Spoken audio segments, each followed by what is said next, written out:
Hello everyone.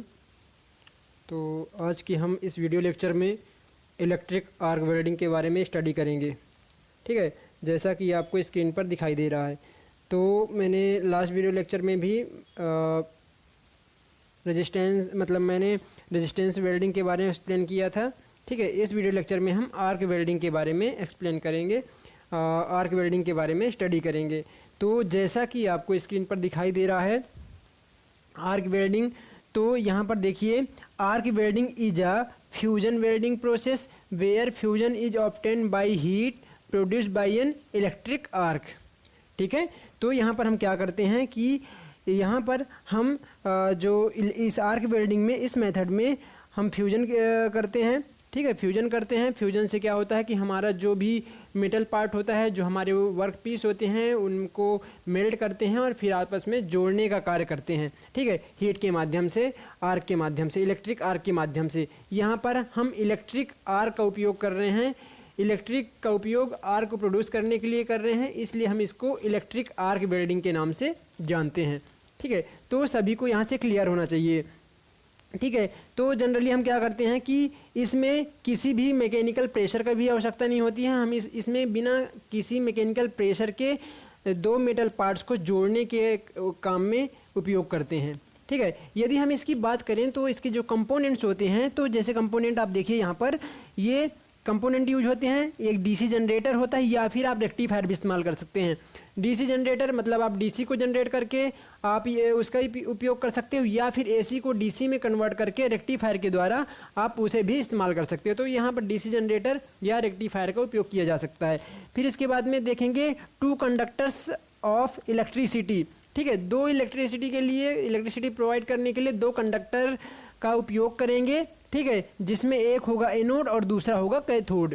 ठीक है, फिर यहाँ पर हम देखेंगे दो इलेक्ट्रिक केबल का इस्तेमाल की जाएगी, जहाँ पर हमको इलेक्ट्रोड से उनको कनेक्ट करने के लिए।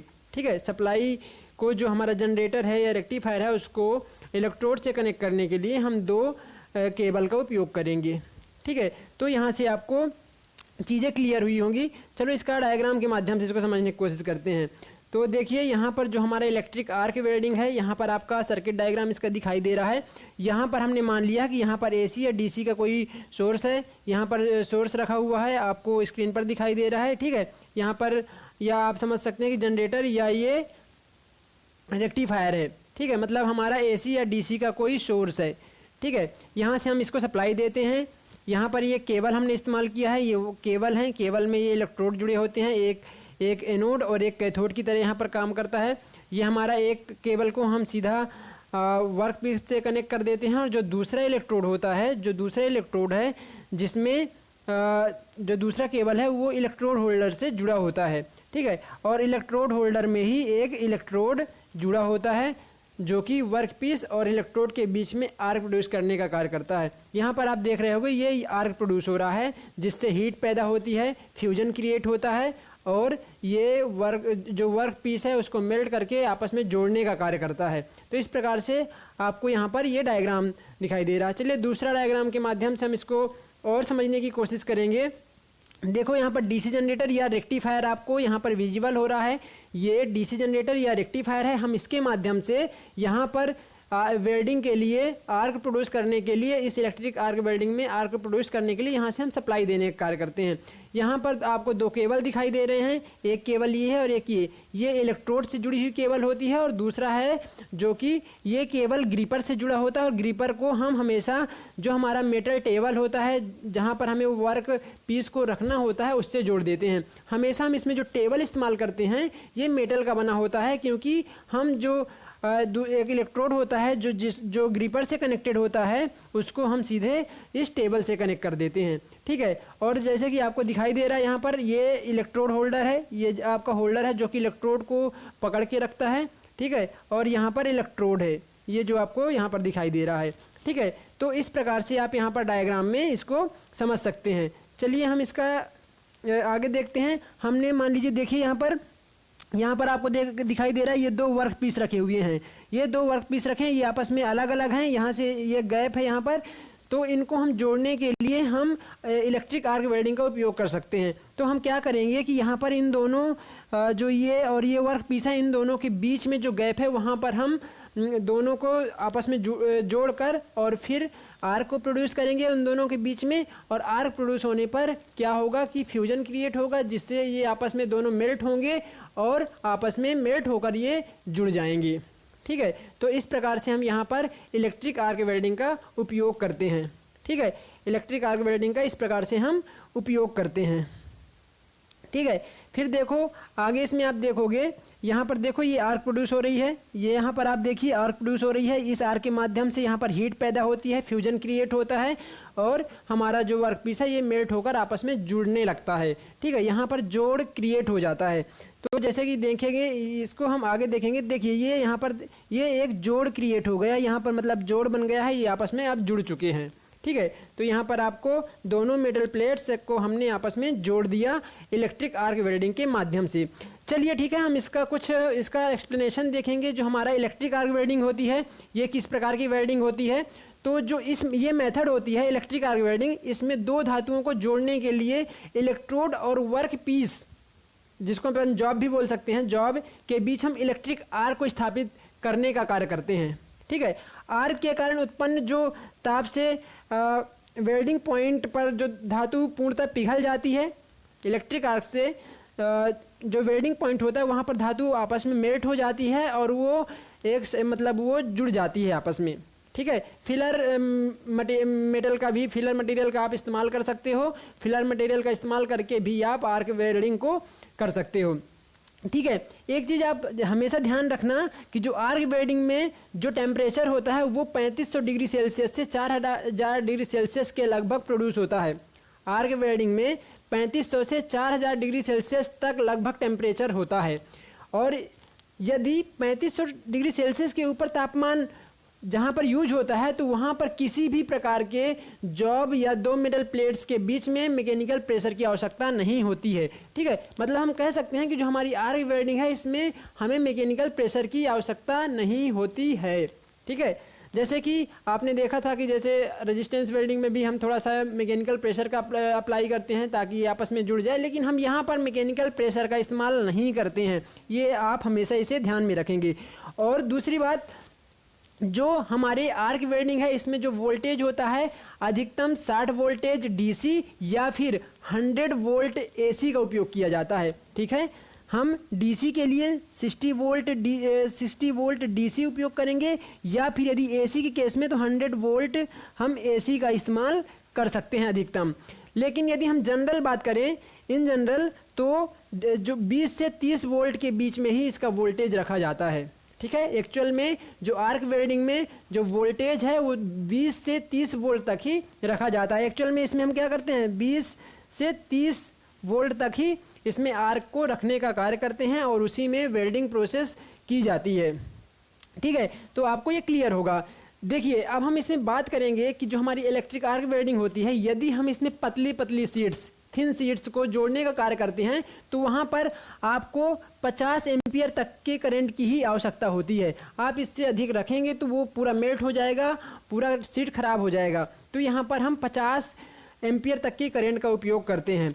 और जो हमारे जो बड़े बड़े मोटे मोटे जो हमारे जॉब होते हैं, जो मोटे मोटे जो धातु भाग होते हैं, उनको जोड़ने के लिए हम 1000 एम्पियर तक की करंट का भी उपयोग करते हैं। 1000 एम्पियर तक के करंट का भी उपयोग इसमें हम करते हैं। ठीक है, तो ध्यान में रखना है, जो प्लेट्स होती हैं, जो चादर होती हैं, शीट्स होती हैं, उनको जोड़ने के लिए जो थिन शीट्स होती हैं वहाँ पर हम 50 एम्पियर तक की करंट का उपयोग करते हैं। लेकिन जब हम बड़े बड़े मोटे मोटे धातु पार्ट्स को जोड़ने में हम 1000 एम्पियर तक की करंट का उपयोग करते हैं। एक चीज़ आपको ध्यान में रखना है कि जो हमारे आर्क का प्रतिरोध होता है, आर्क प्रतिरोध जो कैरेक्टरिस्टिक्स होती है ये ऋणात्मक होती है। ठीक है, आर्क प्रतिरोध कैरेक्टरिस्टिक्स ऋणात्मक होती है। इसका मतलब ये है कि यदि आर्क करंट बढ़ने पर आर्क प्रतिरोध घटता है। यदि हम आर्क का करंट बढ़ाएंगे तो उसका प्रतिरोध घटता है, या फिर हम आर्क का करंट घटाएंगे तो हम उसका प्रतिरोध बढ़ेगा, और यदि आर्क का प्रतिरोध घटेगा तो उसकी करंट बढ़ेगी। तो इसको आप ध्यान में रखेंगे। ठीक है, मतलब आर्क रेजिस्टेंस कैरेक्टरिस्टिक्स नेगेटिव होती है। ठीक है, तो ये चीज़ आपको क्लियर होना चाहिए। तो ये एक प्रॉब्लम ही है, क्योंकि यदि करंट का मान बढ़ा रहे हैं तो हमारा रेजिस्टेंस उसका घट रहा है, या उसका रेजिस्टेंस बढ़ा रहे हैं तो हमारा करंट घट रहा है। तो ये इस प्रॉब्लम को से छुटकारा पाने के लिए, इस प्रॉब्लम को, ये जो हमारी प्रॉब्लम है इसको ट्रबल शूट करने के लिए ये अनिवार्य होता है कि जैसे ही करंट का मान बढ़ रहा है तो वोल्टेज का मान तीव्रता से घट जाए, ठीक है, या फिर करंट का मान बढ़ रहा है तो जो वोल्टेज का मान तीव्रता से घट जाए, ठीक है। तो उसके लिए हम क्या करते हैं कि जो हमारा जनरेटर या ट्रांसफार्मर की कैरेक्टरिस्टिक्स का उपयोग करते हैं, ठीक है। यदि करंट का मान बढ़ रहा है तो वोल्टेज का मान कम हो जाए, यदि करंट का मान घट रहा है तो वोल्टेज का मान अधिक हो जाए। तो इस प्रकार को, इस समस्या को, जो हमारी आर्क प्रतिरोध है, नेगेटिव कैरेक्टरिस्टिक्स थी, उस प्रॉब्लम्स को दूर करने के लिए हम ट्रांसफार्मर या जनरेटर का उपयोग करते हैं, ठीक है। अब हम बात करें कि जो आर्क वेल्डिंग का उपयोग जनरली कहाँ पर करते हैं। कोई भी मेटल पार्ट्स को जोड़ने में करते हैं, टूटा हुआ भाग या क्रेक भाग को मरम्मत करने के लिए हम इसमें आर्क वेल्डिंग का उपयोग करके हम उसमें वेल्ड करके कई जो छोटे छोटे मशीनों के पार्ट्स होते हैं, पुर्जे होते हैं और विभिन्न प्रकार की चीज़ें होती हैं, धातु के चीज़ें होती हैं, उनको जोड़ने के लिए हम जनरली आर्क वेल्डिंग का उपयोग करते हैं, ठीक है। तो यहाँ से आप सभी को आई थिंक क्लियर होगा, है ना। फिर हम यहाँ पर देखेंगे इलेक्ट्रिक आर्क वेल्डिंग में कुछ इस प्रकार से आपको वर्क पीस रखा हुआ है। ये वर्क पीस है, ये इलेक्ट्रोड है, इसके बीच में हम आर्क को पैदा कर रहे हैं, ठीक है। यहाँ पर देखो, यहाँ पर आप देखोगे, यहाँ जो ये काला काला जो दिखाया गया है ये वाला पार्ट्स, ये गैस शील्डेड होता है, ठीक है, गैस शील्ड होता है। गैस शील्ड का उपयोग करते हैं फ्लक्स क्रिएट करने के लिए, फ्लक्स के रूप में गैस शील्ड का उपयोग किया जाता है। ऐसा हम क्यों करते हैं, क्योंकि जब आर्क पैदा हो रही होती है यहाँ पर, तो आर्क के पैदा होने पर आर्क और एयर के साथ में आयोनाइज होकर ऑक्साइड ना बना ले, उसके लिए हम इसमें फ्लक्स का इस्तेमाल करते हैं, ताकि जो हमारा आर्क है वो एयर के साथ में, बाहरी हवा के साथ में आयोनाइज ना होकर ऑक्साइड ना बनाए। इस कारण से हम यहाँ पर फ्लक्स का इस्तेमाल करते हैं, ठीक है। फ्लक्स के रूप में यहाँ पर गैस शील्ड बन जाती है, ठीक है। गैस शील्ड यहाँ पर इस्तेमाल हो रही है फ्लक्स के रूप में, जिसके कारण जो हमारा आर्क है वो बाहरी वातावरण से ऑक्साइड नहीं बना पाती है। जो हमारा वेल्डिंग जो प्रोसेस है वो अच्छा खासा मजबूत होता है, मजबूत जोड़ क्रिएट होता है, ठीक है। तो इसलिए हम यहाँ पर फ्लक्स का भी इस्तेमाल करते हैं, ठीक है। चलिए हम आगे इसमें देखते हैं। यहाँ पर हम क्या कर रहे हैं कि हमारा ये जो वेल्डिंग की डायरेक्शन है, मैं इधर से इधर डायरेक्शन में हम कर रहे हैं, ठीक है। इस डायरेक्शन में हम वेल्डिंग प्रोसेस कर रहे हैं। यहाँ से हम इसको वेल्डिंग करते हुए आए हैं। जब वेल्डिंग करते हैं तो कुछ स्लैज भी क्रिएट हो जाता है, जिसको हम इसको रिमूव कर देते हैं, ठीक है। रिमूव करने का काम करते हैं। यहाँ पर आपको जोड़ तैयार हो गया है, ये आपका मेल्टन पूल क्रिएट हो गया है और यहाँ पर अच्छा मजबूत जोड़ क्रिएट हो जाता है, ठीक है। ये गैस शील्ड आपको दिखाई गई है, जो एयर के साथ आयोनाइज नहीं होने देता है आर्क को, और इससे हमारा जो वेल्डिंग है, जो जोड़ है, वो अच्छा मजबूत क्रिएट होता है, ठीक है। फिर आपको पता होना चाहिए कि हमारे जो आर्क वेल्डिंग है ये डिफरेंट प्रकार की आर्क वेल्डिंग होती है, ठीक है। ये आर्क वेल्डिंग कितने प्रकार की होती है, जैसे कि ये carbon arc welding, metal arc welding, tungsten inert gas arc welding, metal inert gas arc welding, plasma arc welding, submerged arc welding, percussion arc welding और एटॉमिक हाइड्रोजन आर्क वेल्डिंग। तो ये डिफरेंट टाइप की आपकी arc welding होती है, जिसमें हम 1 bye 1 इनको डिस्कस करेंगे। तो आज के इस वीडियो लेक्चर में हम आर्क वेल्डिंग मतलब कार्बन इलेक्ट्रोड आर्क वेल्डिंग के बारे में हम बात करेंगे, ठीक है। जो आपका पहला टाइप है कार्बन आर्क वेल्डिंग, या इसको आप कार्बन इलेक्ट्रोड आर्क वेल्डिंग के नाम से भी इसको कॉल कर सकते हैं, ठीक है।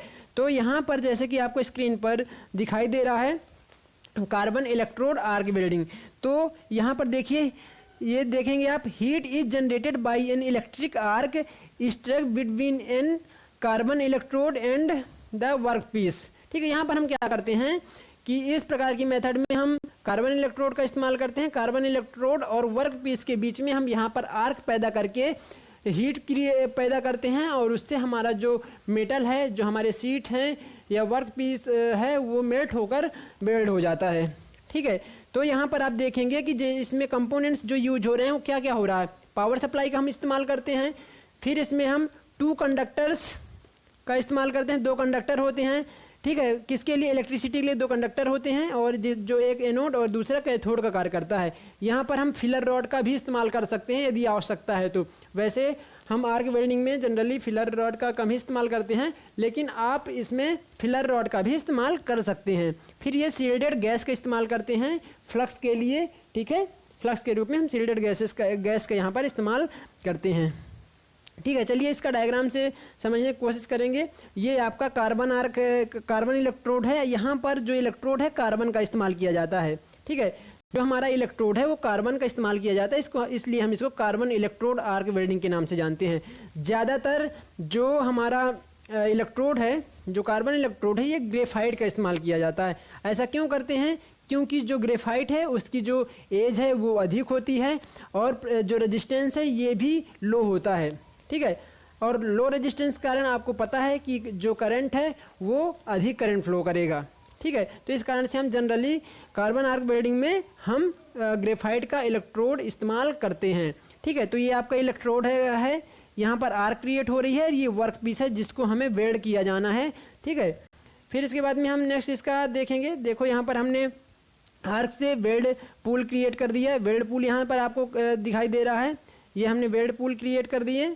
ठीक है, तो इस प्रकार से आपको चीज़ें यहाँ पर क्लियर होंगी। फिर चलो हम इसको थोड़ा सा डिस्कस करते हैं, इसके बारे में डिस्कस करते हैं कि यहाँ पर आप कितना वोल्टेज, कितना करंट की आवश्यकता होगी कार्बन आर्क वेल्डिंग के लिए।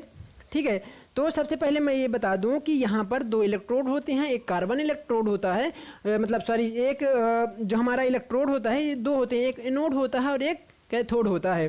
ठीक है, तो ये आपको क्लियर होगा। ठीक है, या अपन कह सकते हैं कि एक ऋणात्मक इलेक्ट्रोड होगा और एक धनात्मक इलेक्ट्रोड होगा। ठीक है, तो इलेक्ट्रोड को ऋणात्मक तथा जॉब को धनात्मक हमेशा से कनेक्ट करते हैं। ध्यान रखना, इलेक्ट्रोड जो होता है यहाँ पर हम जो सप्लाई देंगे यहाँ पर हम निगेटिव देंगे, और जो हमारा जॉब होगा यहाँ पर हम सप्लाई जो देंगे ये यहाँ पर सप्लाई पॉजिटिव से कनेक्ट करेंगे।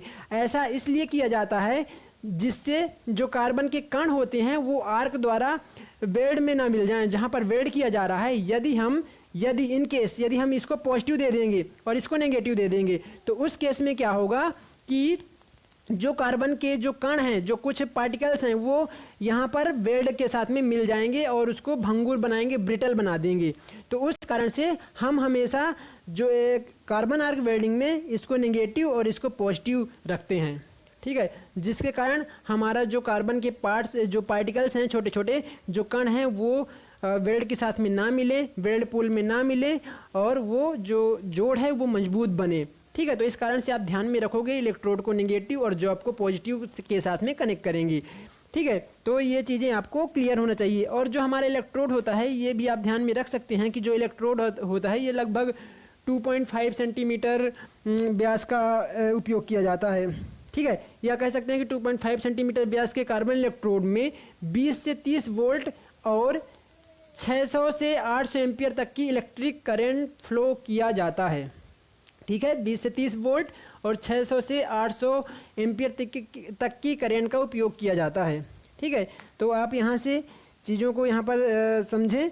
ठीक है, और जो हमारा कार्बन आर्क वेल्डिंग होता है ये परमानेंट होता है और इसको बनाए रखना भी काफ़ी सरल होता है। मतलब कह सकते हैं कि जो इसकी आर्क काफ़ी स्थायी होता है, एक कंटिन्यूस हमको स्थायी प्रॉपर तरीके से आर्क मिलता रहता है और इसको अपन बनाए रखना भी इसके आसान होता है। ठीक है, तो यहाँ से आप इसको समझ सकते हैं। और एक बात ये भी है कि कार्बन इलेक्ट्रोड वेल्डिंग में क्या होता है कि जॉब और इलेक्ट्रोड आपस में चिपकते नहीं हैं। ठीक है, ये प्रॉपर मतलब ये आप इसका उपयोग करके आप इसको प्रॉपर तरीके से वेल्डिंग प्रोसेस अपना सकते हो। ठीक है, और इसमें अपन जो कार्बन इलेक्ट्रोड वेल्डिंग है इसमें अपन जैसे कॉपर है, ब्रास है और ब्रॉन्ज है, एल्यूमिनियम है और भी विभिन्न प्रकार की मिश्र धातुओं, अलव पदार्थ आदि में आप वेल्डिंग कर सकते हैं। आदि पदार्थों में वेल्डिंग का कार्य इसमें कर सकते हैं। ठीक है, तो यहाँ से आपको सारी चीज़ें क्लियर होंगी। तो यहाँ पर जो आपको दिखाई दे रहा है ये single carbon electrode arc welding है। ठीक है, ये single carbon electrode arc welding है। यहाँ पर सिंगल इलेक्ट्रोड का इस्तेमाल किया जा रहा है।